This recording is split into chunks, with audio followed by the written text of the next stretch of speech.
نئے دور کی جنگ صرف سرحدوں پہ نہیں لڑی جا رہی، آج کی جنگ خاموش ہے لیکن ہر سکرین، ہر موبائل، ہر ٹی وی پر چل رہی ہے۔ ٹویٹس، میمز، ہیڈ لائنز اور وائرل ویڈیوز، یہ سب نئی دنیا کی میزائلز ہیں۔ یہ سب انفارمیشن وارز کا دور ہے۔ انفارمیشن صرف نالج نہیں، یہ پاور ہے۔ جو نیریٹو کنٹرول کرتا ہے وہ لوگوں کے ذہنوں پر حکومت کرتا ہے، پروپیگنڈا چلاتا ہے۔ پروپیگنڈا کا اصل مقصد کبھی بھی فیکٹ دینا نہیں تھا، بلکہ پرسیپشن بنانا تھا۔ آپ کو دنیا کو ایک اسپیسیفک لینس سے دکھانا تھا۔ فار ایگزامپل، اگر ایک ملک دوسرے پر حملہ کرے تو اصل جنگ کے ساتھ ایک اور جنگ چلتی ہے، ورڈنگ کی۔ انویژن یا لبریشن یہ صرف ورڈز نہیں، پبلک پرسیپشن بدلتے ہیں، اور یہی بیٹل فیلڈ سب سے خطرناک ہے، کیونکہ بامز عمارتیں توڑتے ہیں لیکن پروپیگنڈا دماغ توڑتا ہے۔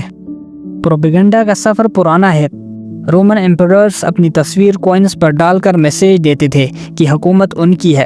ورلڈ وار فرسٹ میں پوسٹرز بنائے گئے، لوز لپس سنک شپس، تاکہ عوام خاموش رہے اور اینیمی سپائز انفارمیشن نہ لے سکیں۔ نازی جرمنی میں سینما کو ہتھیار بنایا گیا، جہاں لینی ریفنسٹال کی فلمز ہٹلر کو ایک میتھیکل لیڈر دکھاتے تھے۔ امریکہ نے کارٹونز بنائے جہاں مکی اور ڈونالڈ ڈک کو یوز کیا گیا پیٹریوٹزم پھیلانے کے لیے۔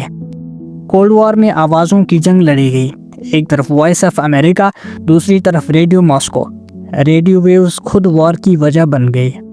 پھر آیا 21 سینچری، انٹرنیٹ نے ہر چیز بدل دی۔ اب پروپیگنڈا صرف اسٹیٹس کے ہاتھ میں نہیں بلکہ ہر شخص کے فون میں ہے۔ الگوریدمز آپ کو وہ کنٹینٹ دکھاتے ہیں جو آپ کو غصہ دلائے تاکہ آپ سکرول کرتے رہو۔ یہ صرف انٹرٹینمنٹ نہیں، یہ ویپن ہے۔ ٹرول فارمز اور بوٹ نیٹ ورکس ایک ہی ہیش ٹیگ کو پوری دنیا میں وائرل کر دیتے ہیں۔ یوکرین کنفلکٹ میں ریسرچرز نے ٹریس کیا کہ بوٹس پرو رشین اور پرو یوکرینین دونوں نیریٹیوز امپلیفائی کرتے ہیں۔ یہ صرف بیٹل فیلڈ کا مسئلہ نہیں بلکہ گلوبل پرسیپشن کا کھیل ہے۔ مس انفارمیشن اور ڈس انفارمیشن میں فرق ہے۔ مس انفارمیشن غلطی سے پھیلا دیا گیا جھوٹ، ڈس انفارمیشن سوچ سمجھ کر بنایا گیا ویپنائزڈ جھوٹ ہے۔ رشیا کے ٹرول فارمز سینٹ پیٹرزبرگ میں فیک نیوز بناتے ہیں۔ یو ایس الیکشنز میں فیک فیس بک اکاؤنٹس بن کر لوکل سٹیزنز کی طرح پوسٹ کرتے رہے۔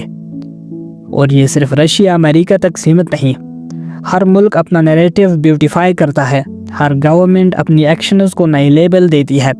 انویژن کو اسپیشل ملٹری آپریشن اور ڈیتھس کو کولیٹرل ڈیمیج بتایا جاتا ہے۔ سب سے خطرناک ویپن جو ابھر رہا ہے وہ ہے artificial intelligence. Deep fake technology کسی بھی انسان کا چہرہ اور آواز کلون کر سکتی ہے۔ کل کو اگر ایک فیک ویڈیو وائرل ہو جائے جس میں ایک لیڈر وار اناؤنس کر رہا ہو تو دنگے اور پینک سیکنڈز میں شروع ہو سکتے ہیں۔ اس دور میں جو دیکھا اسے ہی سچ مان لینا نہیں چلتا، اب ہر چیز شک کے ساتھ دیکھی جاتی ہے۔ یوکرین کیس میں دو الگ ریالٹیز ایگزسٹ کرتی ہیں۔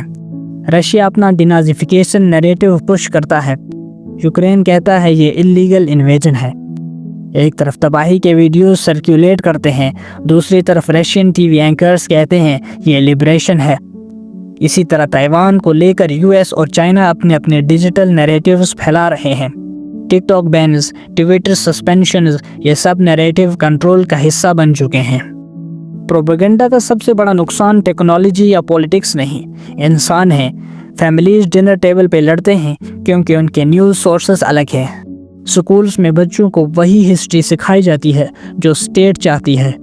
ڈیاسپورس ایبروڈ بھی ایک دوسرے سے لڑتی ہیں کیونکہ ان کی ڈیجیٹل ریالٹیز ڈیفرنٹ ہوتی ہیں۔ اور ٹرسٹ جو ڈیموکریسی کی بنیاد ہے دھیرے دھیرے گرتا جا رہا ہے۔ فیوچر میں انفارمیشن وارز اور ڈینجرس ہو سکتی ہیں۔ اے آئی اور وی آر ریالٹی اور ایلیوژن کا فرق مٹائیں گے۔ الگوریدمز اور پرسنلائزڈ نیوز ببلز ہر شخص کو اپنی ہی دنیا میں لاک کر دیں گے۔ سوال یہ ہے، سچ ڈیسائیڈ کون کرے گا؟ گورنمنٹس، کارپوریشنز یا عام لوگ خود؟ شاید اس کا حل صرف اویئرنیس میں ہے، کریٹیکل تھنکنگ اور میڈیا لٹریسی سکھانا تاکہ لوگ بلائنڈلی شیئر نہ کریں۔